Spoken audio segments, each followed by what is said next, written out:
Welcome to the LFG Pats Pod with your hosts, Joe and Mike. Let's go!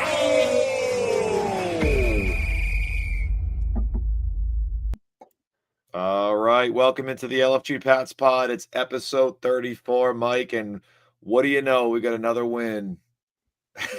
Who knew? Who would have known, right? These Jets, man, I thought they would have put up more of a fight. They put up a little bit of a fight, but once they got past that script and the beginning of the game, I mean, they really just didn't. They couldn't keep up, which I'm not surprised. This has kind of been the story all year. So, Mike, we're going to talk about that. We're going to talk about Milton Williams. Obviously, we got some big injury news there.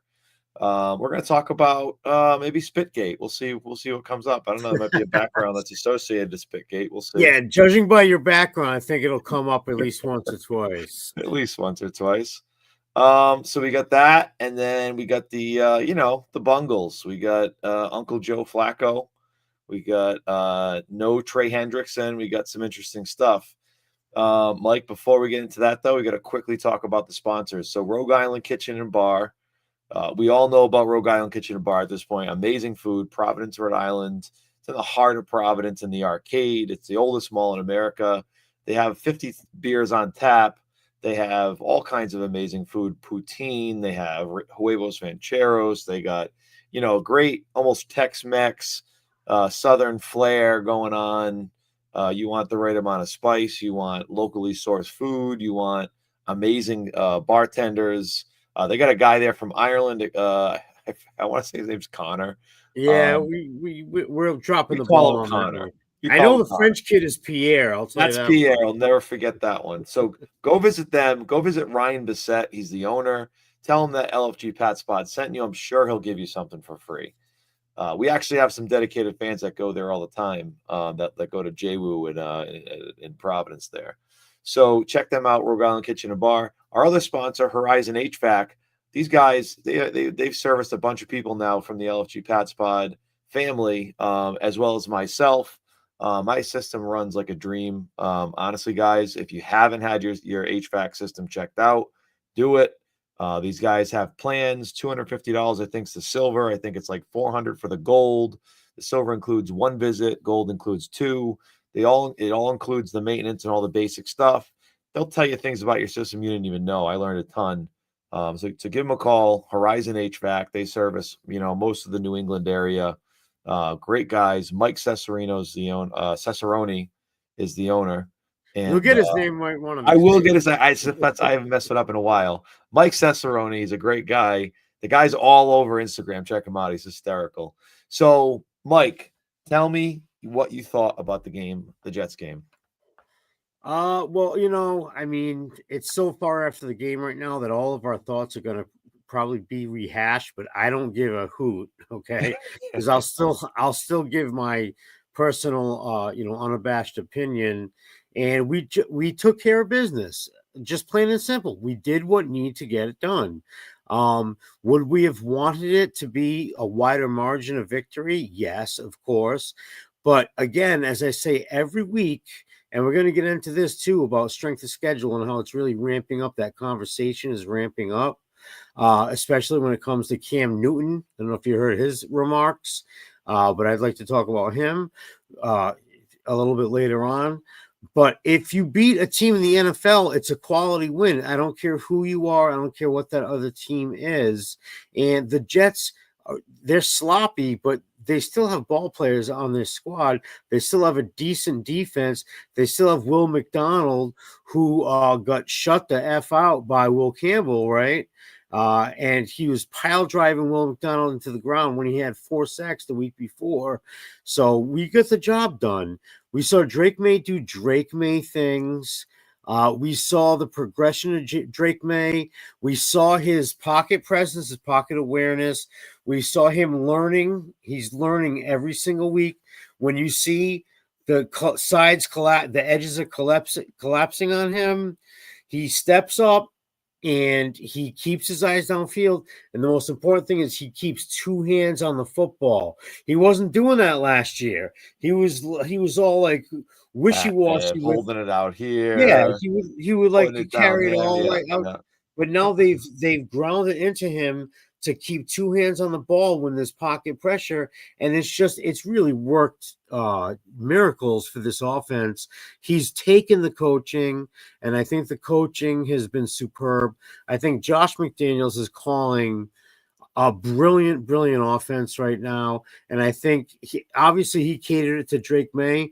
But Drake May has a complete command of the offense. He has complete mastery right now. You see him lining guys up, sliding guys down, checking in, checking out, alerting, hot reads, everything. He's doing all of it at the line of scrimmage based on what he sees. Now, he doesn't do it every time because if he has a good initial look, he's going to go ahead and take it.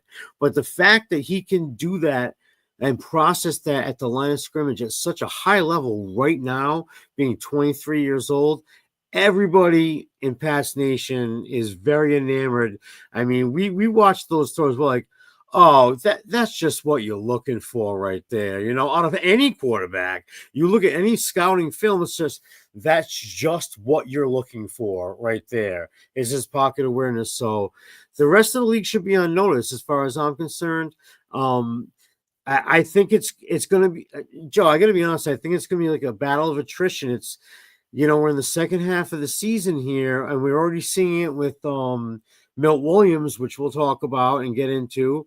I think they can kind of cover that up a little bit with certain different personnel.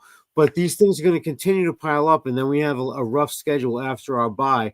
So in no means am I saying this. You know, we had a tile guy in my house today. We're redoing the kitchen.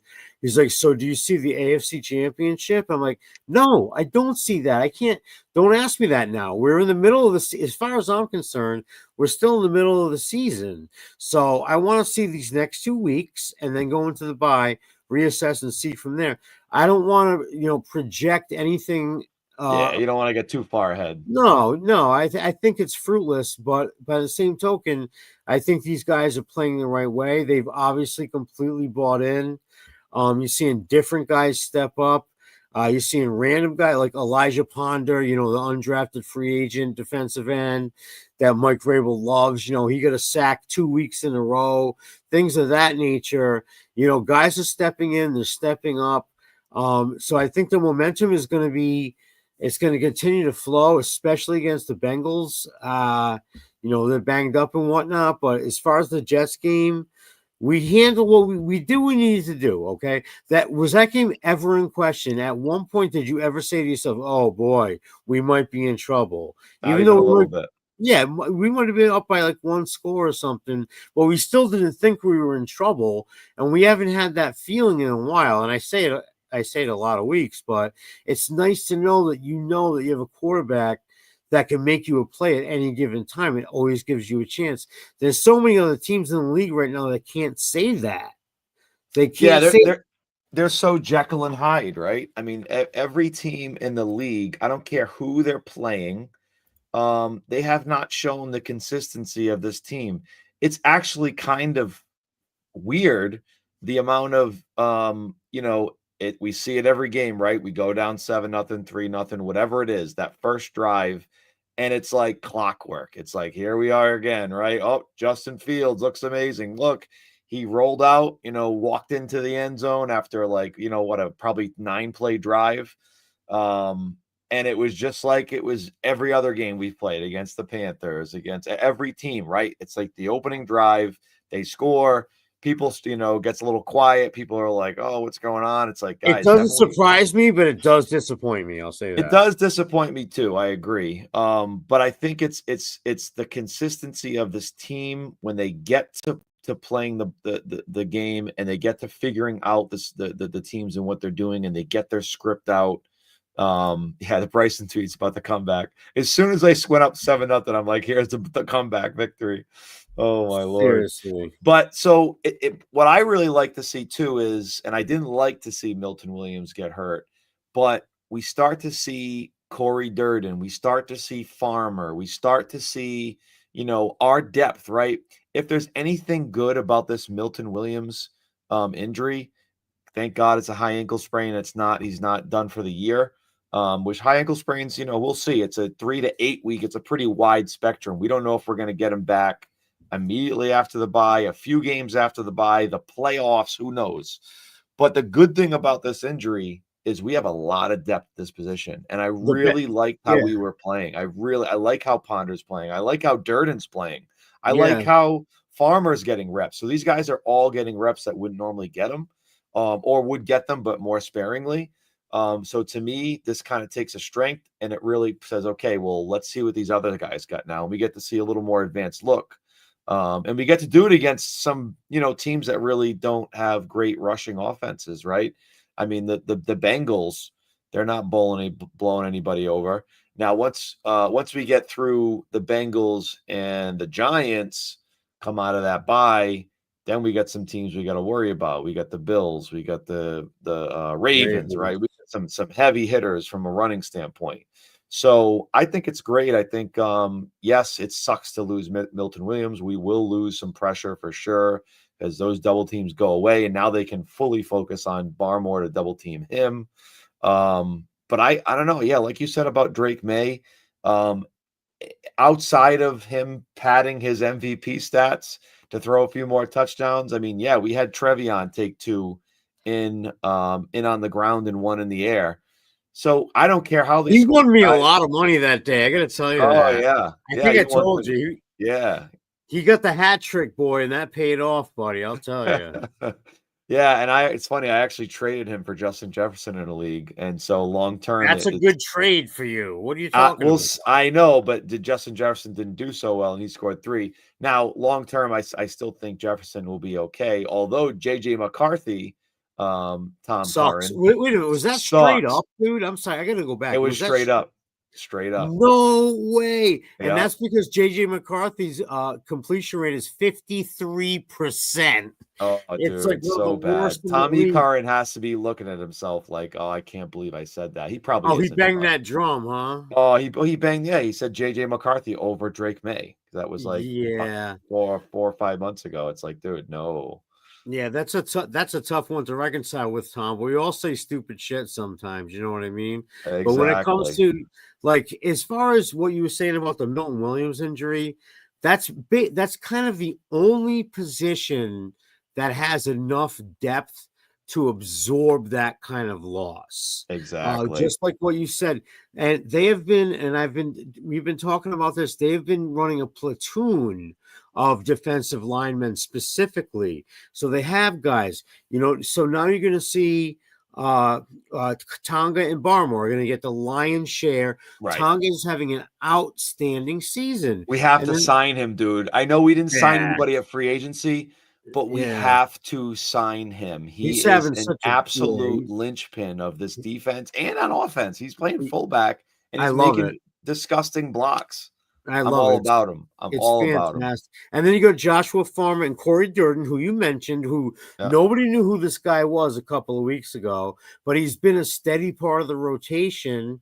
And so to me, and then this kid, Eric Gregory, I think you mentioned him too. He's been a healthy scratch all season long, but they obviously see him as a guy that fits that type of mold that they're looking for.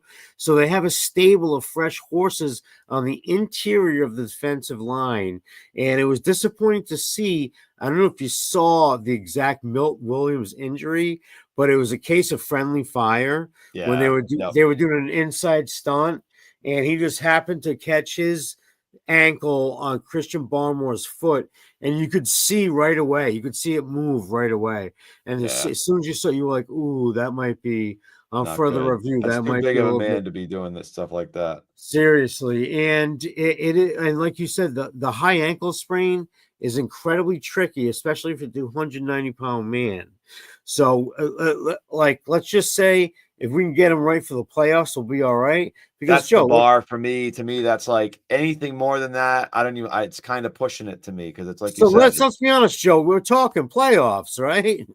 Yeah, we have to be. We're not talking about predictions. Like I said, I'm not talking about AFC championships, but we're talking playoffs. What are we? We're going to be tied for the number 1 seed right now with the Broncos, which is a huge win, by the way. The Broncos. You know what? It's crazy because I think it says a lot more about Mahomes than it does the Broncos. I think Mahomes is We all thought when I have Mahomes in fantasy. I mean, And the I was like, Broncos defense is good. the Broncos defense very good, but they were sans Patrick Surtain as well. They had no Patrick Surtain, and you got Rashee Rice. I don't know. I don't know about They is done, it people were bro? Are talking they about is it done? Andy Reid? Is it Andy Reid? Is it Patrick Mahomes? I don't know. I've seen Andy Reid do it with enough people. Has their window closed? This is what we're talking about now. I mean, they don't have the running game. They don't have, they clearly haven't had a running game all year. Travis Kelce has got to be his last year. He's washed, and they don't have a number one pretty receiver. washed. All the And receivers Rashee are Rice trash. is good, but apparently, I don't know if he's banged up. I don't know if we don't know what's going on. But I know Mahomes is missing throws for sure. Mahomes is definitely missing throws. So if you ask me, it looks like it's more on him. People will swear that, Andy Reid's cooked. It's like, I don't know. Andy Reid's been doing this for a long time. But you never know. You never know with these situations. But to me, it's the Broncos and the Colts are now the team to beat. I don't know why everyone has this blind faith about the Chiefs and saying, "Oh, don't worry, they're going to make it." They can't keep playing like that. They're 500 team right now. They've just They're done not it going to so make many it. times, so people assume that they're going to do it again. Yeah, it's kind of weird, but you don't subscribe to that philosophy, do you? I don't know. I gotta believe my eyes in what I'm seeing, and we're at week 12. This is not week 6. This is week 12, and everything I'm seeing is saying, boy, they got to win some games. They got to like win out almost, to an extent. The division is basically out of their reach at this point. Yeah, they're wild card players now because you're too far away from the Broncos. And we both were high on the Broncos coming into this, right? You and I were both like, these guys are pretty close. Granted, Bo Nix isn't playing like MVP caliber football. No, not at all. He sucks. Imagine if the Broncos have Drake May. Exactly.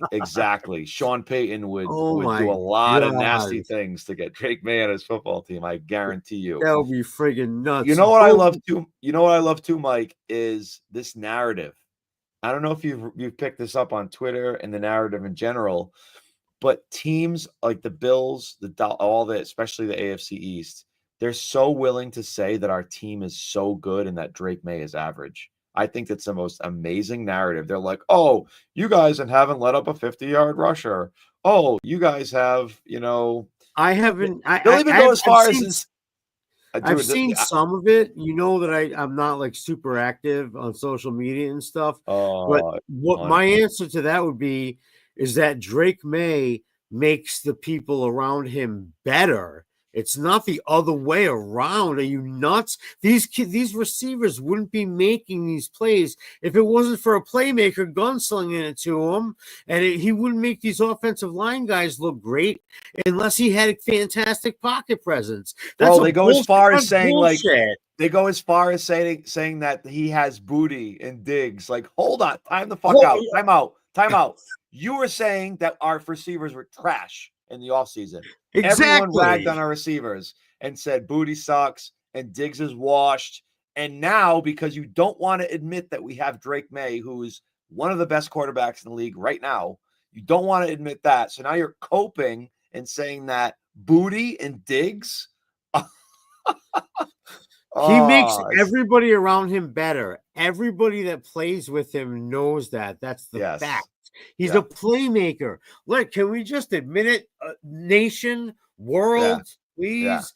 He's a playmaker. Exactly. He makes plays. He makes guys look better. Like on the face of it, it doesn't hit my ear right when you say something like that.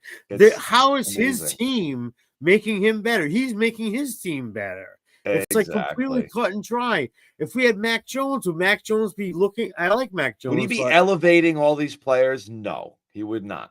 He wouldn't. Would he be hitting all these deep balls and making guys look so great in that phenomenon? It makes no sense whatsoever. But the most efficient passer, the best deep ball passer.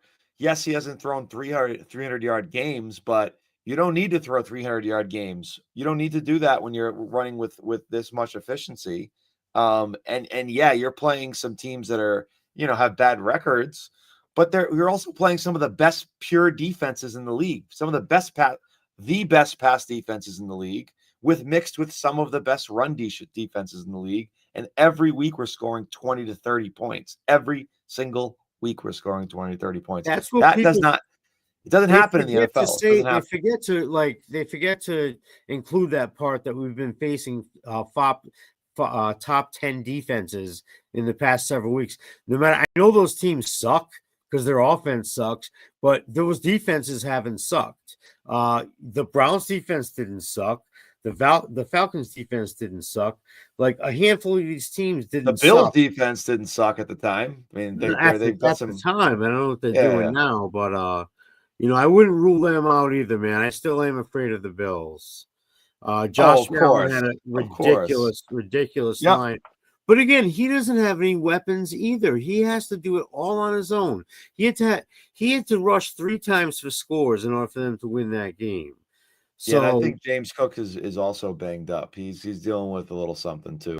So when it comes down to it, but you see Josh Allen has a signature Josh Allen game where he literally takes the whole thing on for himself. But you got Mahomes not doing that. And then you got the Colts riding Jonathan Taylor as hard as they can. That guy's going to have a broken back by the end of the season. And then you have us who can spread it around to literally any guy in the offense. And I'm talking running backs, tight ends, and wide receivers. Yeah. All the way down to the 4th. Yeah, exactly. Matt Collins stepping up. Booty's Drake out. Drake is not picking favorites. He's picking the open guy. And that is what you are looking for. Yeah, so, I mean, I was at the game. Shout out to Pat's Planet and Fanatics, by the way. They hooked it up. We actually gave out 3 Drake May jerseys at the game. It was awesome. Thank you, Scotty B from Pat's Planet, for inviting me there. Scotty, we miss you, buddy.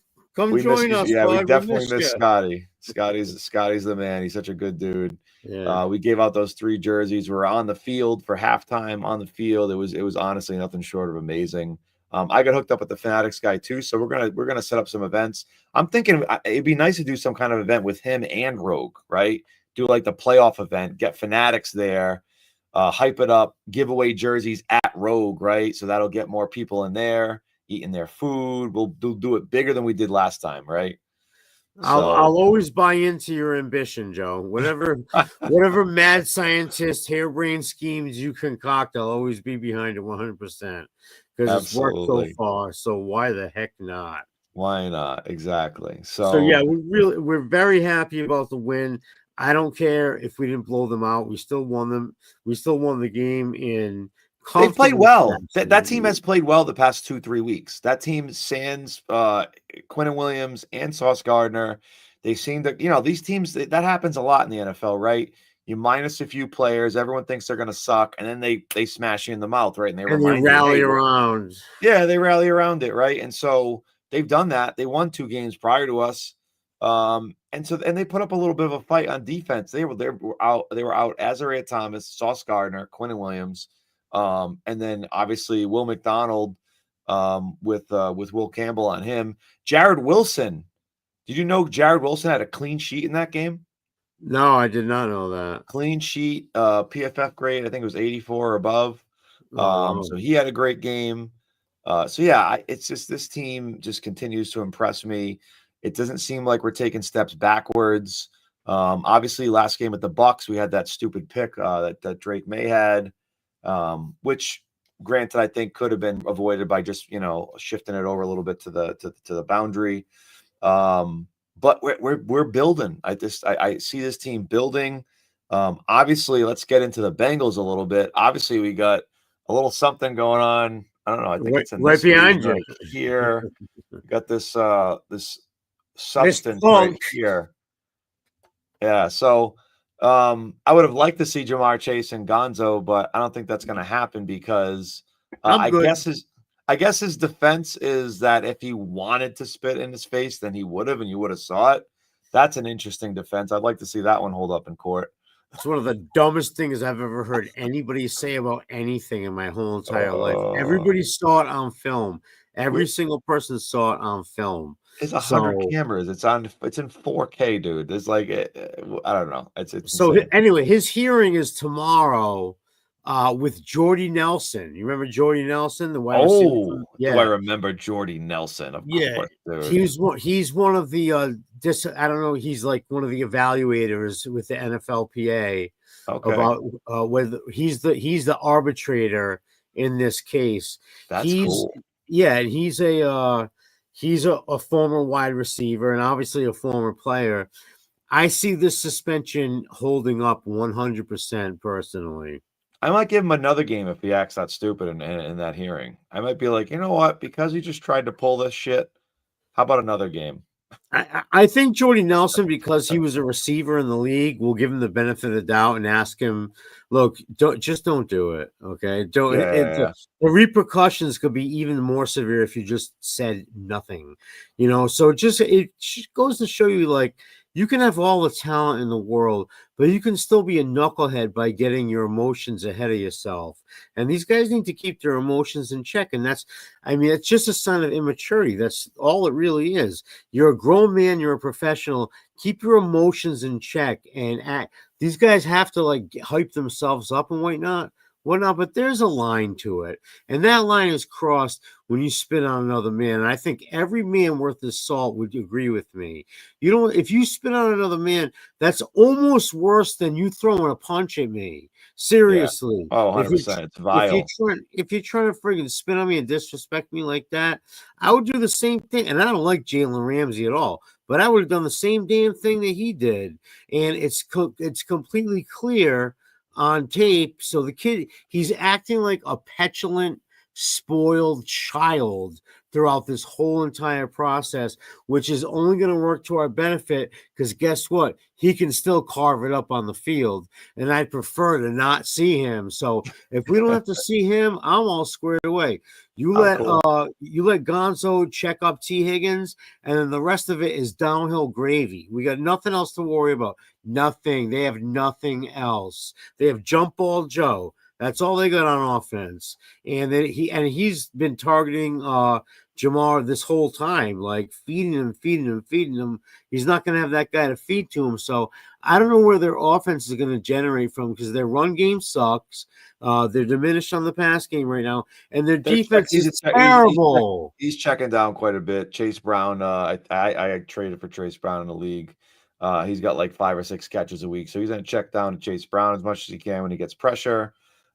T. Higgins, he's definitely going to take shots downfield at T. Higgins. You got Iosivas. You got, I think Noah Fant on that team at this point. Exactly, yeah. So they're going to come out. They're probably going to score 7 or 10 early, is my guess.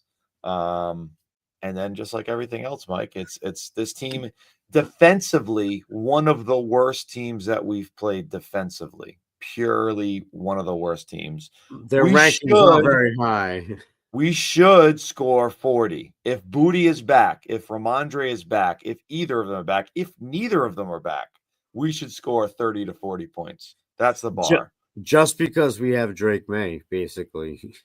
Exactly. And this defense is absolutely putrid. They don't have Trey Hendrickson. They don't have much for us to be scared of from a pass rush perspective.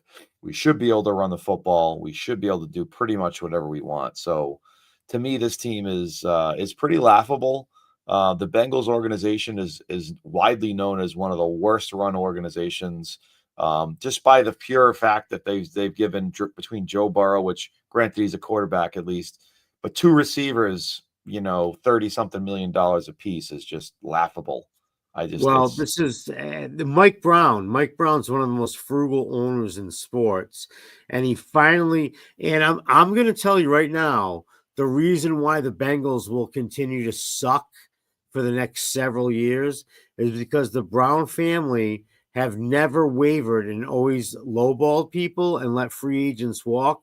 The one time that they decided to pony up and pay the max for 3 guys, the 2 receivers and the quarterback, the one time they did that completely blew up in their faces because Joe Burrow can't stay healthy and Jamar Chase is a friggin' knucklehead.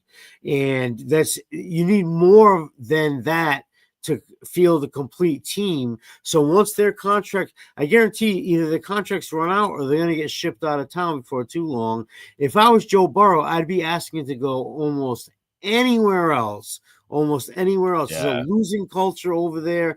And they're going to be scarred for this for life. The one time they opened up the wallet and it's not going to pan out for them in the next couple of years, I guarantee that. This is a borderline playoff team, even with everybody healthy. So they're never going to pay anybody ever again after now. So I don't have too much respect for the Bengals organization, especially their ownership. Their coach is a decent coach. I don't know why he still has his job, though, because it's been mismanaged for so long. But no, I'm not afraid of the Bengals, Joe. I'm not afraid at all. I mean, I don't even know you could tell me to make me afraid. Like, is T. Higgins going to kill us? Is Chase Brown going to? What's his name? The running back Chase Brown, Chase right? Brown, yeah. So he's their bell cow, but that's the type of dude, like, we can shut that guy down, especially if we're starting Tonga and Barmore up front. Yeah, no, he's not running on us for sure. They might be able to pass to him, but we haven't seen running backs really smoke us on screens or wheel routes, or he'll get his 5 to 6 catches, maybe 4 yards through the air. But at the end of the day, like you said, he's not Jonathan Taylor. He's and that's what you need. I mean, we're not gonna have Williams, but I still think with the guys we have with Tonga, Barmore, Corey Durden, you got Landry playing at a high level. Chason's now playing at a high level. You got all these players on our defensive front. You need something special. He's not going to cut it. He's not going to be the thing that breaks us. We've dealt with far more talented players than that. One thing I can say, as far as the defensive line, is that ever since Harold Landry got hurt a couple weeks back and twisted his knee, he has not been the same player. And that's why other guys have been stepping up. But I'll also say K'Lavon Chaisson has been playing like a man with his hair on fire. That guy is all over the place. You see him on stunts. He's great at stunts, man. Him and Barmore will check the tackle, and then he'll stunt around right into the middle and go right up the A-gap and confuse people. Chaisson has impressed me. But their depth has impressed me too, with Elijah Ponder and Anthony Jennings. Anthony Jennings got that fumble last week. It was a huge play that he got, and Ponder got a sack for the second week in a row. So I like the chances on that. It makes me feel better. But as far as the Tonga Barmore combination, that they should play a significant amount into what we can do against this Bengals defense, because their offensive line isn't that good either. And if you get pressure up the middle to jump ball Joe, he's not running out of the pocket like Drake May. He's not, and he's not Justin Fields. Everyone was, we can't tackle him. Yeah, that's the only thing that Justin Fields does well is evade tackles. Exactly. He is not going to do anything other than that. He's not going to make multiple reads. So good luck. Yeah, and I mean, the blueprint for pocket passes is to collapse the A gap, and Joe is a pocket passer.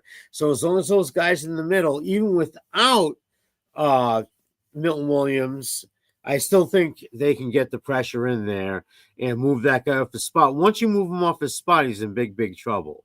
So 100%. I'm confident. I don't have any problem with it. We got my brother. Kocher. Yeah. Oh, that's your bro. All right. My brother Ryan. I'm saying it, bro. No more losses the rest of the year. Super Bowl. I fucking love that shit. I would love to see it. I don't know. That's a lot. No losses is a lot. If we go 15-2, oh my God. I love it. And I love the optimism and the attitude. And when I look in my head, on a game to game basis, whether we could win or lose, most of the time I come up with a W. But you have to be a little bit realistic. We're going to take at least 1 or 2 L's by the end of the season. The Ravens are going to be feisty, right? The Ravens need to win football games. They're due. The Bills are butthurt about losing to us at home. You know they're going to bring it. It's going to be a dogfight. So those two games alone are absolute dogfights, which the Ravens defense hasn't looked like Ravens defense of the past. No, they suck. They do suck, but they have some players that are coming on as well. So I expect them to have their best game against us for sure. Derrick Henry, although he's looked older, although he's looked not as good, I feel like between him and Lamar at that point, they're going to be kind of back in their bag a little bit. Lamar had some weeks off. So that game's going to be tough. The Bills game is going to be tough. We're going to drop. If I had to bet, I'd bet the house on us dropping at least one of those games. Well, I mean, you at least consider it, you know? Yeah. Having said that, there is a path to us not losing a game. It's 100% a possibility. Now, is it a highly probable thing? Probably not. But no, but an example for like the Bills game, you know, we've talked all week long, and it happened all season long, and it happened this past week about the first 15. We're getting sick and tired of talking about the first 15 because they keep burning the Patriots on the first damn 15. When we get to the Bills, listen to me, it's going to be what, week 14 or something like that, and we've already seen their first 15 the first time around. So if they pull off the first 15 on us the second time around, the Patriots don't have any excuse, man. There's enough, and they've played 11, 12 games by now. They have enough film where they should know the full arsenal of that Bills offense without like trying to wait around for some extra whole different offensive scheme package for their first 15. Like, they should already know what's coming. So I'm getting a little sick and tired of it, to be quite honest with you. I really would like to see them shut people down on the opening drive because it's been a problem all year long. They buckle down afterwards. We've talked about it all year long. But that's one thing I really want to see them clean up. And they're not good in the red zone either. I would really like to see them clamp that down too. But I think we have an opportunity, at least, if nothing else, to correct all that this upcoming week. Because Jump Ball Joe, there's only so many plays that they actually run for that guy. So how many of the 15 have you not seen from Jump Ball Joe? And I'll continue to call him Jump Ball Joe. All right. Because I call him Uncle Joe. I call him Uncle Joe. Well, because whenever they won the Super Bowl in 2012 or whatever it was, 2013, he would just chuck it up for grabs, and his receivers would always come down with it. Either he would get a DPI, or he would or they would actually catch it. He had a horseshoe right up there. You know what I mean? So, but you can't. It's easy to scout him. So if they get burned on the first 15 against Jump Ball Joe, I'm going to be pissed off. I'll tell you that much right now. And I don't think they will, but there's a possibility of it. All right, Mike. Well, I think we're at that time for predictions. So are you spitting in the face of the Bengals? You know, I would never be that disrespectful. But then again, you get me mad and you never know what might happen. I don't know, man. I kind of see a competitive game. I'm leaning like 28-20, something like that. Like, we're going to score 4 touchdowns, and they're going to hang around. They're going to get a couple dumb scores. Somebody's going to slip and fall, like Craig Woodson. They might get that first 15 opening drive thing and get a kickoff, something like that. Actually, I'm going to up it to 31-20 because now that I'm looking at it, that's 4 touchdowns and a field goal.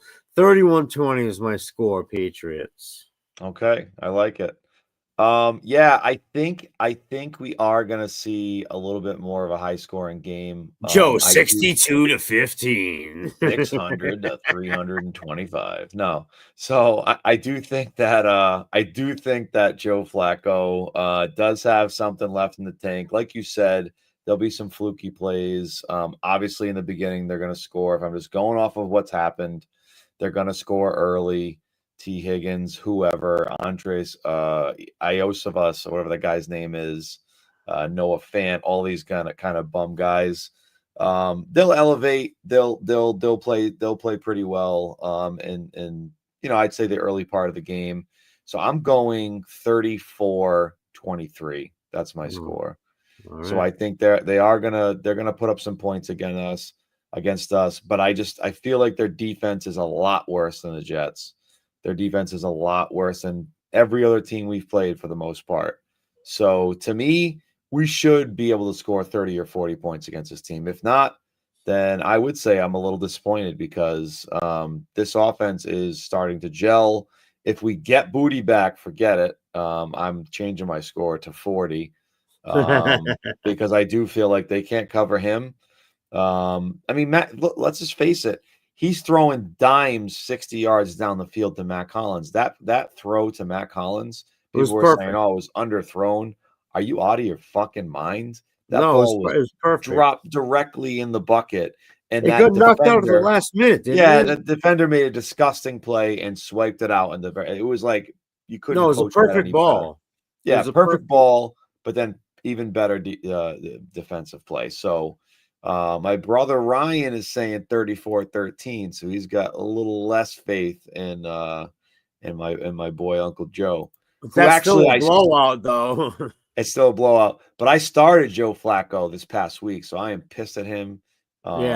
Because I put him on my bench the week before, and he scored like 40-something, 43, and then he scored 7 for me or something last week. So I'm a little You're pissed. damned if you do, and you're damned if you don't, my friend. Like Geno Smith, I started Geno Smith this week instead of Jacoby Brissett, and then Jacoby Brissett goes to set the record for completion. He broke Drew Bledsoe's Are you record. fucking Get kidding me? out. Get out of here. I thought that record would stand. I watched that game that he did that in the 90s. I'm sorry for you. Oh, the Bledsoe one you watched. Yeah, okay. I thought you meant you watched the Cardinals game. I'm like, I'm sorry. No, I didn't watch that game. I watched that game. It was a thing of brilliance, and now it's all gone. It's all gone for Jacoby Brissett. I can't believe he did it. But no, it should be a walkover. We'll see how it goes. I continue to believe in this team's direction, the coaching. They're getting more and more support from their players every week when they see that this guy's system actually works. So we're just going to keep riding the train and see how it goes. I like it, Mike. Well, this is episode 34, boys and girls. It's been a great season. I can't imagine if we started this last season, Mike. I mean, I think we're just fortunate to have started this season versus last, because that would have been a tough all right, I guess we got to shoot it again. We wouldn't have felt like talking about it that much, but we have enough of a young core here, and a coach and a quarterback combination that any team in the league would be satisfied to have. Literally 100%. Any team in the league would be fine having our coach and our quarterback as their coach and their quarterback. So they won't admit it. They won't admit it, though. They will not. No, absolutely not. It's going to take them years to admit this, because you have to too much. In order to get them to admit it, you have to be a real weirdo like me and stalk other sites. Like I'll stalk the Titans fan site, and they do have sneaky articles about what Mike Vrabel's done and what the mistake was about them getting Amy Adams Strunk, who sucks, got rid of them. And it's same with Buffalo, the Buffalo rumblings. They're like, oh my God, this guy's finally catching up to us. And Josh is like getting up in the years. Why couldn't we have just had this? They're already lamenting the fact that they didn't get theirs when they had their window. Yes. And I have no sympathy for them, because our team's only going to get better. This is the infancy. Vrabel's starting a bunch of rookies, for crying out loud. And next year, he hates rookies. Yeah, and he's going to sign even more free agents. We're still going to have the most cap league in the league, and we're going to have a great draft haul. He's going to have 800 6th-round picks. Yeah, exactly. Well, yeah, like at least 3, but you're only going to parlay them into like higher picks and whatnot. Oh, yeah. So the foundation here is set. The rest of the league should be unnoticed, and that's true. So any of the detractors, the Cam Newtons of the world, I don't know if you heard his freaking tirade about fool's gold and all that. He's just and Shedeur Sanders isn't getting a good shake. Stefanski doesn't want Shedeur Sanders to do well. Come on, these takes are so ridiculous. Cam Newton is a clown. He's an absolute clown with his hat and his phony. Someone has to be paying him. He must not have a lot of money, and they're like, "Listen, we're gonna pay you. Say this. Say some dumb shit." He's a hater. He's a hater on the Patriots because Belichick cut him in 2021. And Belichick's not even there anymore. And he's a hater of Drake May because Drake May went to UNC, grew up in Charlotte, and idolizes Cam Newton. He idolized Cam Newton until Cam Newton started coming off the mouth these past couple weeks saying about the Patriots saying shit. So now Drake May's got a chip on his shoulder about Cam Newton because Cam Newton is a clown and he's the worst analyzer. He doesn't know analytics from a hole in the wall. Just keep buying fancy hats and go about your business, dude. You know, nobody wants to hear what you have to say about our team, especially because we know it's haterism 101. You can tell when somebody's speaking proactively or objectively, and you can see when somebody's speaking out of spite. He speaks out of spite. I got no use for that. I got no use for Cam Newton at all. And I hope someday he sees this episode because I'll call you out right to your face, Cam Newton. I swear to God. I'm not even kidding. The kid's a clown. I had season tickets to the Panthers for 10 years, season tickets. Watched that man play many, many, many times. He is a clown as a person. And he has nightmares of not falling on that fumble. And we're going to, you know what, Joe? And I'm going to curate a clip about this rant right here. And I'm going to tag Cam Newton on it and see what he has to say about it. Because I don't give a flying hoot. He's got good funny hats, though. I do like his funny hats. Shout out Cam Newton's funny hats. That's probably the best thing about him. It's funny. It's not cool or dapper. I'm funny how? Funny like a clown, like I'm here to amuse you, Mike? Yeah, exactly. Tommy, I just think you're funny the way you tell the story. Well, like I'm a clown. I'm here to amuse you. He might fold under questioning. I love a good Goodfellas reference. That's what you get from time to time. One of the best of all time. But yes, he's a clown, and so is his hats. See, you want to wear a hat, you wear this hat, all right? Wear a real hat, right? He wears like a mink skin oiled hat. I'm like, what do you like? A bandit from the old West? Prince? Yeah, or something in between. Get the hell out of here with that shit, you know? All right, Mike. Well, it's been real. Great episode, as usual. Episode 34. It's amazing. These episodes are flying by. The season is flying by. But you know what, Mike? I wouldn't want to be with anybody else in the world, Mike. So I'm glad that we're doing this. It's been great. I love it. And yeah, thank you to Pat's Nation. Thank you to all the other podcasters out there. Savage, Pat's Pro, who's on here, all the different Foxborough fellas, Pat's Planet. The list goes on and on. These guys are all amazing. We've met them all, and just Pat's Nation in general. There's so many different cool guys to meet. Pat's Global, I just met at the game. He was there. Again, there's like tons of people I'm missing out on, but thank you guys so much for being so welcoming. Thank you, Patriots and Mike Vrabel and this organization. But yeah, for giving us something to talk about. And thank you, WEEI and Sports Hub, for being absolute trash. And allowing us to criticize you because we're not on your radar. But we do love you. If we ever get on your radar, I guess it's going to be hell to pay. But until that time comes, yes, I'll continue to trash the local pundits. How about that? Have to. All right, guys. As always, follow us on everywhere. Twitter. Subscribe to us on YouTube. We're everywhere, guys. Help us out. It's actually free last time I checked to like and subscribe. But anyways, as always, LFG. Let's fucking go. Baby. LFG. Assassin's Creed.